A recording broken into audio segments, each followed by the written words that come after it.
अकबर बादशाह के दरबार में बीरबल की बुद्धिमानी और चतुराई के किस्से दूर दूर तक मशहूर थे। बीरबल न सिर्फ अकबर के सबसे प्रिय मंत्री थे, बल्कि जनता में भी उनकी ईमानदारी, न्यायप्रियता और हाजिर जवाबी के लिए बहुत आदर था। ऐसी ही एक दिलचस्प घटना हुई जब बीरबल को एक गांव में फैली डरावनी अफवाह का सामना करना पड़ा। एक दिन अकबर के पास एक ग्रामीण आया और हाथ जोड़कर बोला, जहांपनाह, हमारे गांव में एक खतरनाक चुड़ैल का साया है। रात होते ही वह लोगों को उठा ले जाती है। कई मवेशी भी गायब हो चुके हैं। लोग इतने डर गए हैं कि अंधेरा होते ही घर से बाहर नहीं निकलते। अकबर ने चौंकते हुए पूछा, क्या तुमने उसे देखा है? गांव वाले ने कहा, नहीं हुजूर, लेकिन लोग कहते हैं कि वह सफेद कपड़ों में उड़ती हुई आती है और जिसकी भी परछाई पर पड़ती है वह फिर कभी नहीं दिखता। अकबर ने बीरबल की ओर देखा और कहा, बीरबल, यह मामला रहस्यमय लग रहा है।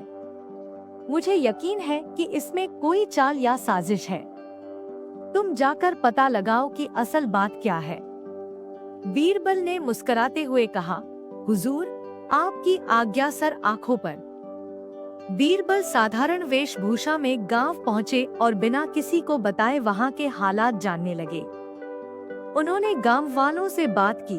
देखा कि सभी बहुत डरे हुए हैं। कोई खेत नहीं जा रहा, कोई रात को घर से बाहर नहीं निकलता।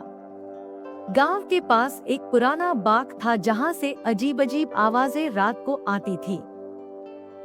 बीरबल ने सोचा, जरूर इस बाग में ही कुछ रहस्य छुपा है। उन्होंने योजना बनाई। रात को बीरबल ने एक गांव वाले को साथ लिया और दोनों ने बाग के पास एक ऊंचे पेड़ पर चढ़कर छिपकर देखने का निश्चय किया। जैसे ही रात का अंधेरा घना हुआ, तभी झाड़ियों में हलचल हुई। सफेद कपड़ों में लिपटी एक आकृति वहां दिखाई दी। वह इधर-उधर घूम रही थी और फिर एक जगह गड्ढा खोदने लगी। बीरबल चुपचाप देखता रहा। फिर वह आकृति गड्ढे में कुछ रखकर मिट्टी ढकने लगी। तभी बीरबल ने जोर से चिल्लाया, रुको चुड़ैल, आज तू बच नहीं पाएगी। सफेद कपड़ों में लिपटी वह आकृति घबरा गई और भागने लगी।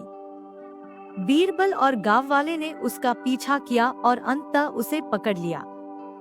जब पास जाकर देखा गया तो वह कोई चुड़ैल नहीं, बल्कि गांव का ही एक लोभी व्यापारी था। उसने सफेद कपड़े पहन रखे थे और चेहरे पर राख मल रखी थी ताकि वह डरावना लगे। पूछताछ करने पर उसने कबूल किया कि वह गांव वालों को डराकर बाग के पास की जमीन पर कब्जा करना चाहता था, क्योंकि वहां नीचे बहुमूल्य धातु और गहने छुपे हुए थे।